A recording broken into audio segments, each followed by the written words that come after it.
asalaamaaleykum sama gars yi di leen siyaar delluwaat si yéen di waxtaanaat ak yéen si marché bi gis ngeen yéen ñëpp marché bi nu mu demee metti na sa xol neexul man mi di wax ak yéen sax ndax maa xaw a wàññi tuuti mais nag noonu la demee nag marché bi noonu la mënoon demee boo xoolee marché bi premier mi-temps bi daanaka mënoon na nekk benn match nul soo xoolee soo liiree match bi yëpp nu mu demee match nul la doon gën a joxe parce que amuloon jeu amuloon dara et joxante bi équivalente la woon maanaam 50-50 la woon mais boo xoolee nag deuxième mi-temps bi soo seetloo man damaa gis ne deuxième mi-temps bi après blessure yi dañoo am lu bëri lu ñu perte ci milieu terrain bi lu mel ni budul dara loo xam ne dafa important dafa fondamental ci football muy concentration. Papa Gueye dugam baax na d'accord mais ba Papa Gueye duggee après dafa mel ni comme équipe bi dafa manqué un peu de concentration même comme si que blessure kii bi Kouyaté bi daf leen déplané tuuti te lii c'est pas la première fois mu ñuy arrivé boo leen di fàttali ko coupe du monde bi passé contre Colombie façon bii lañ jëlee ñu war a dem corner Aliou Cisse def changement ñu déconcentré ñu jël bii boobu moo ñu toogloo te la même chose moo ñu dal compliqué woon na Hollande ils étaient bien ñoo taxaw seen camp te tamit bu leen fàtte Hollande 5 défenseurs la andi ñoo joué ak Hollande équipe bu mag mu nangu ñoo jox ñu diriger jeu bi dañoo joué ak équipe boo xam ne moo ñu ëpp expérience tey Hollande daa ñëw wan ñu dama leen ragal Hollande daa ñëw andi 5 défenseurs taxaw si buntu camp baa ñuy joué ñun ñu nekk fa di am jaay joxal jot yi yaakaar ne Hollande daf ñoo ragal ba Hollande demee ba xam ne ne ñun sonn nañu commencé nañu joxe signe de fatigue mu accéléré ñu mais loolu lu koy waral du question de ñàkk compétition amuñu solidité suñu biir solidarité suñu biir te nii lu koy waral mooy di jouer ay match avant coupe du monde mais ñun Sénégal laa gis mu dem mondial joué wul match Argentine fii rek nekk avant mondial bi y a de cela 2-3 jours dafa dem ba tënk match Abu Dhabi nekk tout près Qatar pour tëgg fa benn match amical am dara si tànk mais ñun ñoo njëkk a yegg Qatar te amuñu match bañ fa nekkee boobu ba tey suñu biir rek la ñuy entraîné yooyu yëpp moo ngi si di defarwaat daal di defarwaat xam ne premier match def la jeexaw boobu parce que boo xoolee 3 match la ñun Hollande door nañ Hollande am na 3 points am na plus 2 Qatar et Équateur am na 3 points am na plus 2 match bi di ñëw Hollande ak Équateur la ñoom ñaar kenn dina rey moromam wala ñoom ñaar ñu match bi seen problème la mais ku fa nekk di nga bëgg a rey sa morom pour daw génn kon léegi ñun la moo ñu arrangé mooy Qatar si aussi dañ ko war a door te Qatar dañ ko war a door ak la manière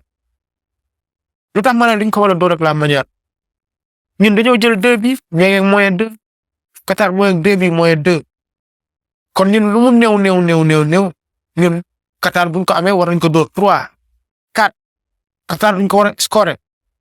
parce que Qatar Équateur dafa joué ak moom 50% door ko 2-0 ñun amul joué 50% ñun ñoo jóge si défaite donc dañoo war a ñoo andi bloc équipe bu dëgër këk dal ci kaw Qatar yéen ko lu mu attanul door ko lu bëri parce que loolu noonu moo ñu génnee suba mondial 2018 yàgg na fi nga ko fàtte ay affaire de but ay affaire de goal average ay carton yooyu moo ñu génnee te soo xoolee tey ci biir match bi gis naa répétition bi ay fautes yu inutile ñuy jox ay carton jaune pour wane ne dañoo bruto dañoo soxor dañoo sadi non pourquoi na gars yi joué ak seen xel ak Qatar jarul loolu na gars yi joué ak seen xel na gars yi joué posément léegi nag wax bi mooy sama gars yi am nañu problème de gars yi perte nañu Abdou Diallo fu mu ne nii dañu xaar lu médicaux yi di wax docteur yi dañuy wax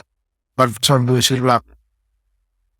Cheikhou Kouyaté pertam garaawul sax laay wax parce que am nañu remplaçant yu bëri fu mu ne tee pour man sax Pape tey booy